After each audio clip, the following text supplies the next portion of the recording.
Okay, students, today we will start with the chapter 3rd control, chapter 2nd control and coordination. उसका third part हम लोग discuss करेंगे. Students, हम लोगों ने लास्ट वीडियो के अंदर इंट्रोडक्शन सरप्लस एक छोटा सा टॉपिक करा था और एक लाइन के ऊपर टॉपिक स्किप कर दिया था. That is similarly synapses allow delivery of such impulse from neuron to the muscle cell. अब बच्चा इस टॉपिक का मतलब समझने की कोशिश करेंगे प्लीज. देखो बच्चा, ये क्या कहता है? ये कहता है कि ना मसल सेल से अब मैसेज कहाँ जाता है? अब आपका मैसेज जाता है, आपका मैसेज कहाँ जाता है बच्चा? आपका मैसेज मसल सेल में जाता है. देखो बेटा, आपका कोई भी, हम लोगों ने पढ़ा था कंट्रोल एंड कोऑर्डिनेशन के अंदर कि आपका कोई भी रिस्पॉन्स जो होगा किसी भी मूवमेंट के फॉर्म में होगा. जैसे कि हम लोग कह रहे थे कि बेटा हम लोग कैसे समझा रही थी, जैसे मैं समझा रही थी फॉर एग्जाम्पल बेटू, क्या हुआ, मैंने किसी गर्म चीज को टच किया और टच करते ही मैंने हाथ को रिमूव किया, तो मैसेज वापस आएगा. जब भी पहले ब्रेन में जाएगा और ब्रेन से जब भी वापस आएगा it will come into the muscle cell. और वहां पर क्या फॉर्म होगा बेटा? वहां पे न्यूरो मस्कुलर जंक्शन फॉर्म होगा. अब समझो न्यूरो मस्कुलर जंक्शन क्या होता है.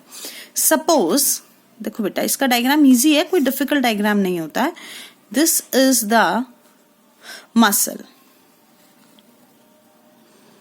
सिंपल सी शेप है, आप सभी आसानी से ड्रॉ कर पाएंगे.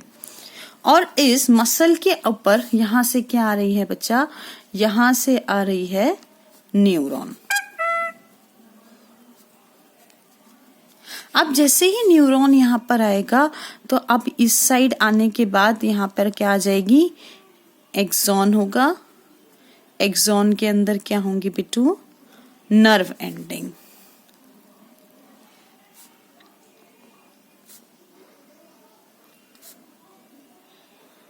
तो यहां पर ऊपर क्या होगा?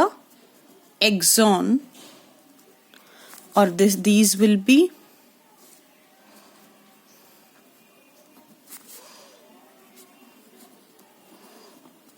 Nerve endings. देखो बच्चा, जहां पर भी ये नर्व खत्म होगी, यहां पर ये देखो, मैं इसको सर्कल कर रही हूँ, कलर कर रही हूँ, शेड कर रही हूँ, ताकि आप लोग इसको इजीली आइडेंटिफाई कर सके.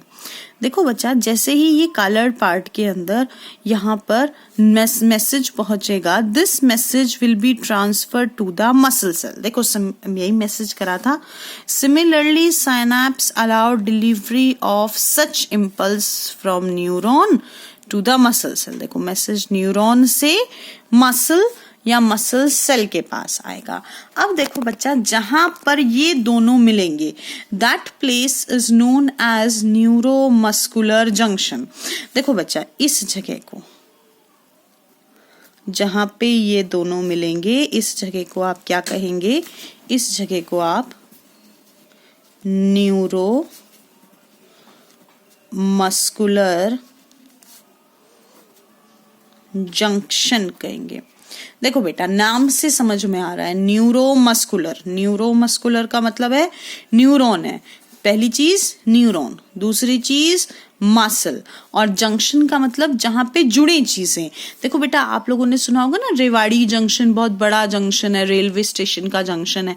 जंक्शन मतलब बहुत सारी जहां पे ट्रेन आके मिल रही हैं. तो that means what? That is the place, this place is neuromuscular junction, जहां पे neuron plus muscle cell meet कर रहे हैं. अब देखो बेटा, इसी डायग्राम को, इस एरिया को एनलार्ज करके दिखाया हुआ है. देखो कैसे बनाएंगे.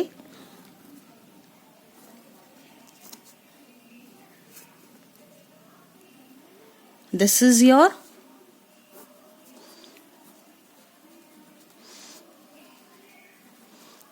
Nerve ending. अच्छा, अब देखो बच्चा, इस नर्व एंडिंग के इस साइड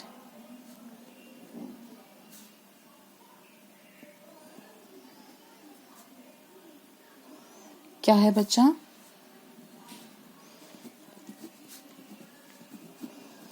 मसल सेल. और मसल सेल में क्या प्रेजेंट होंगे?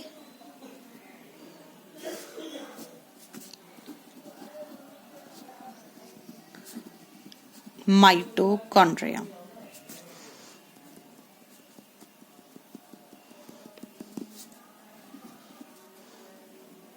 अब ध्यान से सुने, आपको आसानी से समझ में आएगा प्लीज बेटा। जैसे ही मैसेज कहाँ जाएगा, जैसे ही मैसेज नर्व एंडिंग से मसल सेल के पास जाएगा, इस नर्व एंडिंग से स्पेशल प्रोटीन्स इसके अंदर रिलीज होने के लिए स्टिमुलेट हो जाएंगे। देखो बेटा, मसल सेल के अंदर स्पेशल प्रोटीन्स रिलीज होंगे जिनको हम क्या कहते हैं, जिनको हम कॉन्ट्रैक्टाइल प्रोटीन्स कहते हैं। पर एनसीईआरटी की बुक में इनका नाम सिर्फ स्पेशल प्रोटीन्स दे रखा है, तो आप ऐसे ही याद करेंगे। ये टॉपिक एक टाइम बाद दोबारा से रिपीट होगा, तो अभी थोड़ा सा समझने की कोशिश करना प्लीज। समझ में सब बच्चों को आ जाता है।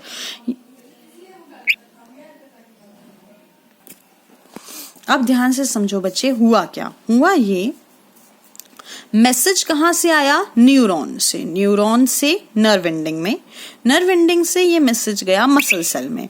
अब हमने क्या कहा बेटा, मसल सेल में मूवमेंट होगी। अब मसल सेल को कैसे पता चलेगा कि उसको मूवमेंट करनी है, बिकॉज मसल सेल्स में क्या रिलीज होंगे बच्चा, प्रोटीन्स रिलीज होंगे जिनको स्पेशल प्रोटीन कहते हैं, और उनकी वजह से मसल सेल में कॉन्ट्रैक्शन एंड रिलैक्सेशन होगी, और इसके अंदर एनर्जी रिक्वायर्ड होगी, और वो एनर्जी कौन देगा बच्चा, माइटोकॉन्ड्रिया देगा। तो फाइनली अगर मैं कहूं कि आप लोगों ने कौन सा टॉपिक समझा, तो आप लोगों ने टॉपिक समझा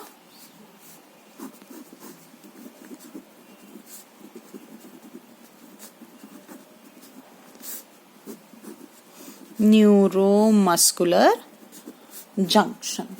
ठीक है ना बच्चा। अब एक बार वापस से देख लो, एक बार रिपीट कर रहे हैं, कोई बहुत मुश्किल चीज नहीं है। इस डायग्राम को सभी बच्चे 2 टाइम्स ड्रॉ करेंगे और मुझे फॉरवर्ड करेंगे प्लीज। अच्छा, एक छोटी सी एक्टिविटी है, अब हम उस एक्टिविटी को डिस्कस करेंगे please.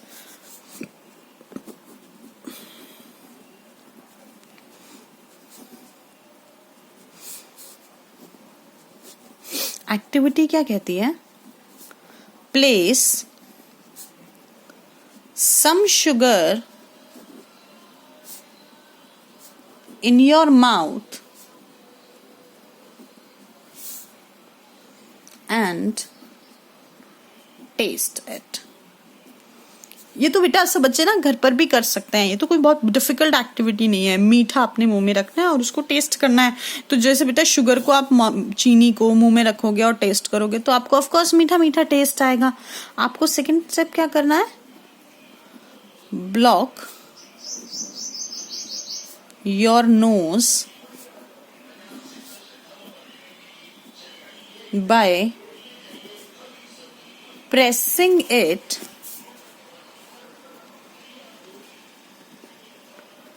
between your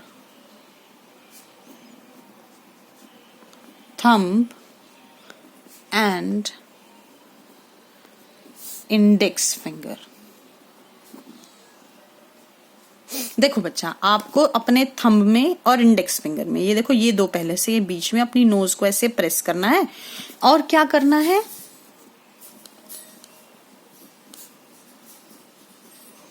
now eat sugar again, फिर से चीनी खा लेनी है। बस इतनी सी एक्टिविटी है बिट्टू। अब आप क्या देखेंगे, इसका रिजल्ट क्या आएगा,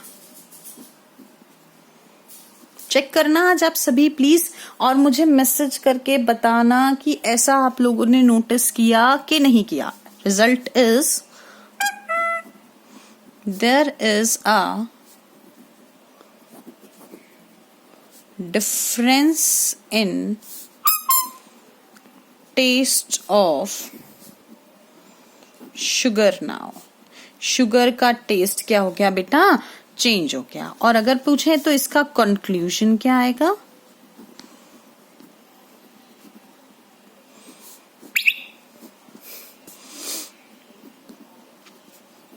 the taste of food is always dependent on